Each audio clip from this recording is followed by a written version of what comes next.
গতকাল চিপকে জিম্বাবুয়ের বিরুদ্ধে ভারত উত্তীর্ণ হয়েছে। যেভাবে খেলার দরকার ছিল সেভাবেই মোটামুটি খেলেছে, কিন্তু ভারতের যে বোলিং সেটা নিয়ে কিন্তু প্রশ্ন রয়েই গেল। কারণ জিম্বাবুয়ের বিরুদ্ধে ৭২ রানে জেতা খুব একটা বড় কথা নয়, যেখানে অনেক আগেই তাদেরকে হয়তো গুটিয়ে দেওয়া যেত। তবে গোটা টুর্নামেন্টে জিম্বাবুয়ের যে পারফরমেন্স সেটা কিন্তু বেশ নজর কাড়া ছিল, এটা বলতেই হবে। সুতরাং জিম্বাবুয়ে যেভাবে খেলেছে তার জন্য তাদের একটা হাততালি তো প্রাপ্য। অন্যদিকে ভারতের যে ভাগ্য, মানে এখনো পর্যন্ত তারা বিশ্বকাপে টিকে থাকবে কিনা সেটা ডিপেন্ড করছে হচ্ছে আগামী রবিবার ওয়েস্ট ইন্ডিজের বিরুদ্ধে যে ম্যাচ রয়েছে, অর্থাৎ সুপার এইটের লাস্ট ম্যাচ ভারতের রয়েছে আগামী রবিবার ওয়েস্ট ইন্ডিজের বিরুদ্ধে কলকাতার ইডেন গার্ডেন্সে। এবং সেখানে ভারত যদি উত্তীর্ণ হতে পারে তবেই কিন্তু তারা সেমিফাইনালে যেতে পারবে, আদারওয়াইজ ভারতকে বিদায় নিতে হবে। অর্থাৎ ওয়েস্ট ইন্ডিজ কিভাবে খেলছে এখনো পর্যন্ত, ওয়েস্ট ইন্ডিজের যে পারফরমেন্স সেটাও কিন্তু দেখার মতো। কারণ তারাও কিন্তু ২ ম্যাচে ১ পয়েন্টে নিয়ে এই মুহূর্তে সুপার এইটে টিকে রয়েছে। বলা যেতে পারে ভারতের থেকে বেটার অপশন পজিশনে রয়েছে রান রেটের দিক থেকে। সুতরাং এটাও কিন্তু ভারতকে মাথায় রাখতে হবে।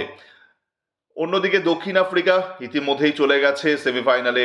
সেমিফাইনালে চলে গেছে ইংল্যান্ড। সুতরাং আরও দুটো দল সেমিফাইনালের জন্য দরজা ঠকঠক করছে। একদিকে নিউজিল্যান্ড রয়েছে, পাকিস্তান রয়েছে। যদিও পাকিস্তানের অবস্থাও খুব একটা ভালো নয়, সুতরাং নিউজিল্যান্ড সব দিক থেকে এই মুহূর্তে এগিয়ে রয়েছে ওই গ্রুপ থেকে। আর ভারতের গ্রুপ থেকে যদি দেখা যায় তাহলে সেখানে ভারত এবং ওয়েস্ট ইন্ডিজ দুজনেই কিন্তু একটা টাফ কম্পিটিটর।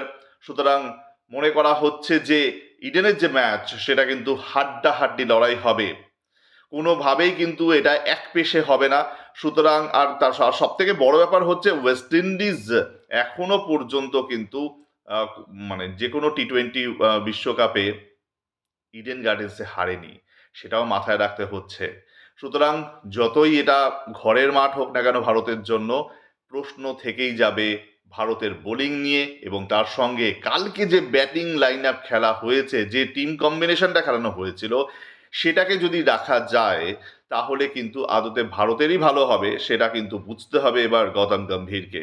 অনেক চেঞ্জ হয়ে গেছে টিমে বিভিন্ন ম্যাচগুলোতে, কিন্তু আগামী ম্যাচটা এই উইনিং কম্বিনেশনটাই কিন্তু খেলানো উচিত। তবে হ্যাঁ, কুলদীপ যাদবকেও একবার দেখে নেওয়া যেতে পারে ওয়েস্ট ইন্ডিজের বিরুদ্ধে। কারণ আমরা জানি যে ইডেনের যে পিচ হয় সেটা স্পিনিং ট্র্যাক হয়।